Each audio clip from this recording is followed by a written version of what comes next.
Hey there. Wondering if that annual fee on your Amex card is worth it, or if you can get it refunded? You have options to maximize value or even get a fee waived. Welcome back to Guide with Samuel. Here's the simple way to approach it. First, avoid it upfront. Some cards have no annual fee for the first year. For existing cards, you can sometimes get a retention offer. Call the number on the back of your card, express you're considering canceling due to the fee, and ask if any retention points or statement credits are available. If you cancel within 30 days of the fee posting, Amex will generally refund it. After that, it's prorated for the rest of the year. My crucial pro tip? Calculate your card's net value first.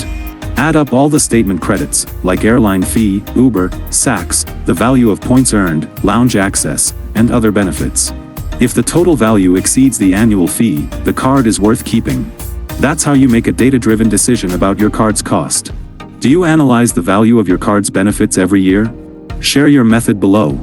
For more smart financial strategies, subscribe. Thanks for watching.